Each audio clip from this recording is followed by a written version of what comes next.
What's going on, you guys? It's Chandler from Easy Stocks here, and we are going to be doing a little bit of a different video than normal. We're going to be going over our portfolio and what we got going on so far.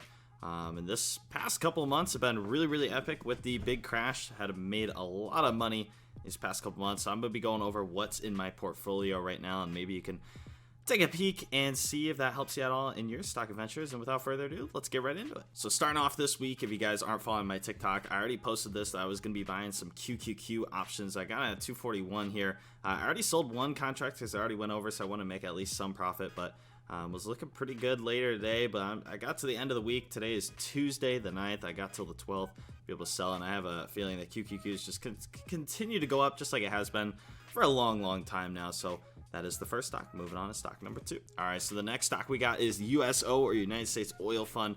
Right now sitting at $28. Again, I got 175 shares at 24, so pretty good chunk of my portfolio into oil, as you'll see in a little bit here. So that's been one of the main reasons why I haven't had super growth in these past couple months, but still a really respectable amount. But right now I've been grinding out $726 back in my pocket, but still looking to make a lot more money. Still got a ton of room to grow. Prices right now on gas are just still extremely low, so I'm still looking for this climb to come up, and I still think this is a good opportunity to jump in right now if you're still looking to it. All right, our next one here is going to be ExxonMobil, again, sitting at 53. A lot into oil for me right now. It's going to be paying a dividend here tomorrow, so looking forward to that. $60 in my pocket, so can't complain about that. So share should be dropping here soon to make up for that little bit of a dividend, but 90 shares here. And again, this is one of those stocks that has tremendous amount of potential to continue to go up, as well as it pays a pretty fat dividend of 6.56%. So again, this is a great stock to get into if you're still looking to get into oil. All right, up next, moving away from oil, we go into a little more financial. We go with Bank of America. Right now sitting at 28.25. Again, I still see a lot of room to grow with pretty good track record over 5 years. Right now I got it at 22.95. Still made a pretty good chunk. I don't have too much invested in this one, 25 shares, because I saw other opportunities present themselves. So yeah, this is another really good, pretty stable stock if you're looking to get a pretty safe return. Alrighty, up next we got MDT, or Medtronic.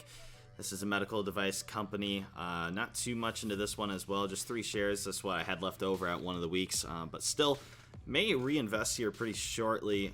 It's got a really nice financial sheet, balance sheet, all that good stuff, and it's got a ton of room to grow back up to where it was prior to the recession. Still pretty good room to grow there. So again, this is one that I like, and I'll probably dump a little more money into it as the weeks go on. All right, so the next stock on the list is NLY, or Annaly Capital. Sitting right now at 712. It's had a pretty good week. The last week I got in about a week ago at 636, so made a pretty good 12% already back on it. And again, this is one of those stocks that took the last financial crisis really hard, dropping all the way from 10 all the way down to, I believe, yeah, $4 or so. I wish I would have hopped on this one a little earlier, but still it's gonna be that steady uptrend as the weeks go on. All right, now moving into a little more riskier stocks, we go with Nerve as our next one here. Right now, $3.74. Got on the train a little late on this one at $4.06, so down a little bit right now, but it's just one of those companies had a bad clinical trial. It actually got pushed back, so there's a bunch of hype around it, and it fell down because it failed, and now it's waiting for it to get like reapproved.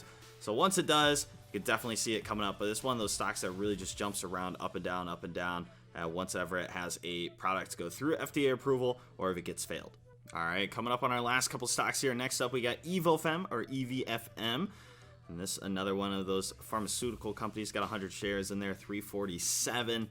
That's right where it's about right now. It's another one that it got a bunch of hype and it crashed down because of a failed FDA approval, or I believe it was a delay in the approval process. I can't remember off the top of my head, but still another one of those riskier stocks out there. If you're looking more into swing trading, then this is a good stock for you. Here we go again with another pharmaceutical company, Sava, Cassiva Sciences.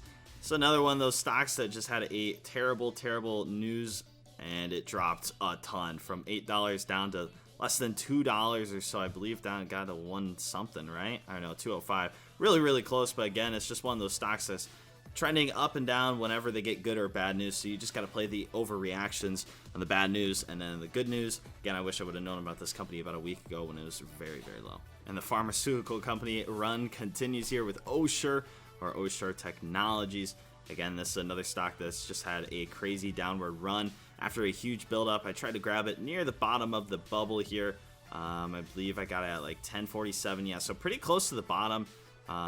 Really, really close, actually. Just a couple cents off. So it's on the rebound right now, hoping it will go up. I saw the RSI was extremely low, so I had to grab it here. I got 30 shares of it at 1046, so pretty happy with that. Already a little return, but obviously making it look a big return on this one.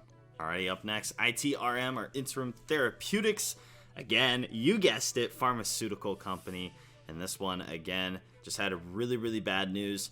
I believe another company bought some of their stocks, or something with the FDA. Obviously, pharmaceuticals, they're very up and down as they go. With good news or bad news, it takes it to the extreme. So, again, buying in at a pretty good price, 157 right now, 167. So, made a little bit. But, again, bought it pretty low at this bottom of the pit. RSI indicator telling me that it was a pretty good buy, so I went with it. And yeah, we'll move on to the next one. Alrighty, guys, so up next, it is not a pharmaceutical company here. It is bets. This is a sports betting, almost like DraftKings. This is the other option. I believe it's FanDuel is the name of it. So I bought 60 shares of it. It literally just came out the other day. June 4th, it got listed and it bought up. So I honestly just wanted to get in. I know this is going to be a great long-term stock because sports betting is just getting more and more popular. So 60 shares in there, about $958. So looking pretty good on that one. I'm going to be holding this one in the long run for sure. Alrighty, guys, so up next here, we got 2 more left to go. EHTH, or eHealth. This is one of my favorite ones to go in with. I bought it at 109, already up like $1 on the share, which isn't too much at all, but still, I'm up. But this is one of those crazy stocks. It gets so much good and bad news over the course of the year, and like you can't even tell where the recession or anything hit, because they just get good news, bad news, and it just overall like just jumps the stock up and down. This is what I love to see. Very, very volatile stock. So I'm going to definitely be playing off the trade. Got it very, very close to the bottom there on this. Hopefully that's the bottom if it doesn't tank a little more. But again, RSI indicator as well as the MACD and all those lined up. So I bought in, and we're going to hope for the best. Alrighty, guys. So the last stock of the day, EBS, or Emergent Biosolutions. This is one that just got hit with a huge decision in federal courts with their lawsuit. They lost it, losing I believe the patent for a technology, but I got over $1,000 in this with 15 shares, average of 69.61. It's already pretty close. I bought it today, so I'm not going to see a whole bunch of change in the day. So yeah, that is going to do it for my portfolio. Hopefully you guys enjoyed it. Maybe you'll see something you guys like in it, or what you don't like. Let me know in the comments down below, as well as leave a like, and I'll see you guys in the next video. Have a great day. Peace.